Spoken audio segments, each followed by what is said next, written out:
E nesse período de férias é o que mais registra acidentes, como eu estava comentando, principalmente envolvendo crianças. A gente viu anteriormente o afogamento que aconteceu lá no Mato Grosso, né, de morador aqui do Paraná, mas é um período que as pessoas viajam, que as pessoas vão aí, né, para os rios, para os lagos. Crianças amam piscina.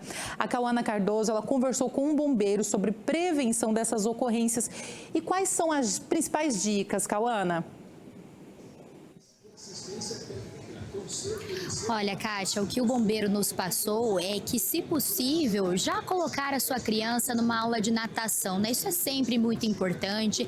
Trabalhar durante todo o ano, né? Está planejando passar as férias em um local com piscina, ou na praia, perto do lago, perto do rio. Em algum momento da vida, a criança ela vai ter o contato com a água, né? Então é importante que ela já esteja preparada, que assim que possível, se tiver condições, fazer essa aula de natação ou aprender a nadar ali com alguém mais experiente. Essa, claro, é a primeira dica. A segunda dica muito importante é que todas as vezes que a criança estiver na água, um adulto responsável esteja a no mínimo 1 metro de distância dessa criança. A gente pode até medir, às vezes, com um braço, né, de distância. Estica o seu braço assim, você consegue puxar essa criança? Então, essa é uma distância segura. Ele também comentou em relação às boias, né? Crianças pequenas que geralmente colocam aquelas boias nos bracinhos, não é o mais indicado, justamente porque ela pode furar, pode acabar falhando, essa criança afundar. O que é mais recomendado, segundo o Corpo de Bombeiros, é o colete salva-vida, que o próprio nome já diz, né? É muito difícil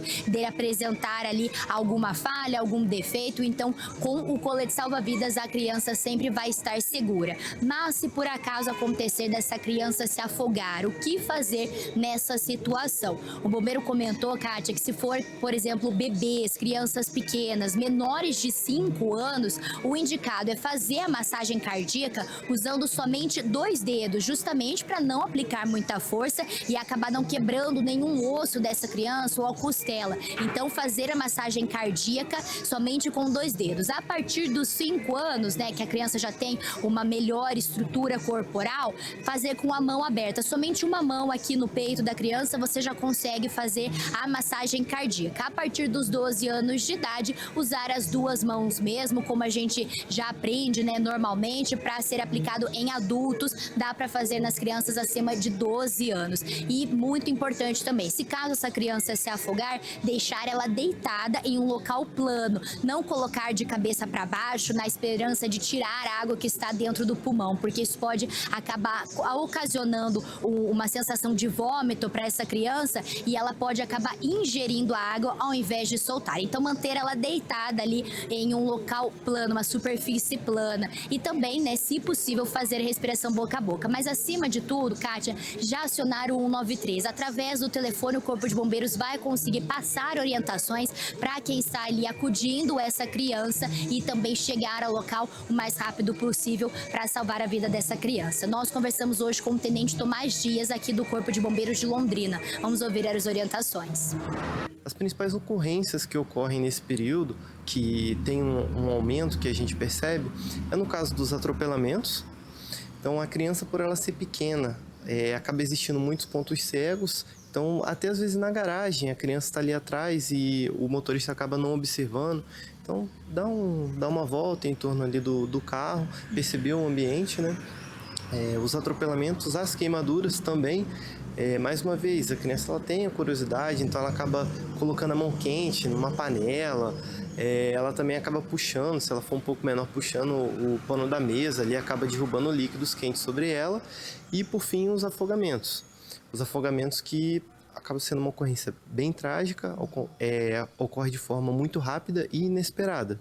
Então, criança em água, piscina, rio, mar, sempre a um braço de distância do adulto e sempre com supervisão.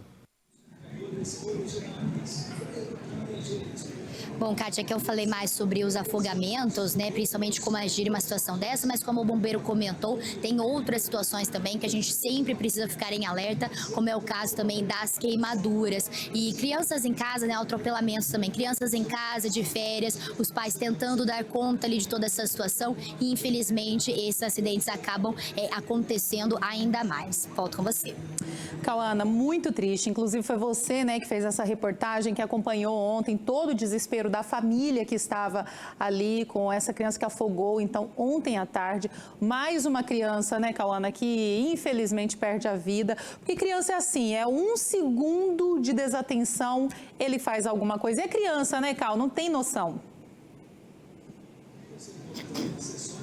Exatamente, Kátia. Não tem como a gente culpar essa criança, mas muito menos tentar achar um culpado. É claro, né? A família estava ali passando um momento de lazer, queria trazer o melhor para essa criança, mas infelizmente o dia deles terminou em tragédia. E é muito triste também pensar que o ano está começando dessa maneira, né? Ontem o Serginho Ribeiro estava lá, ele disse que conseguiu ouvir os gritos das pessoas que estavam dentro da chácara. Foi um momento assim de muita comoção, foi tudo muito triste. O Corpo de Bombeiros também, né?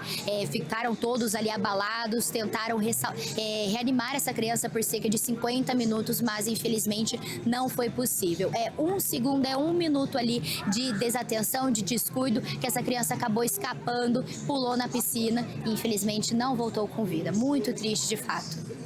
Beleza, Cal, por enquanto, muito obrigada.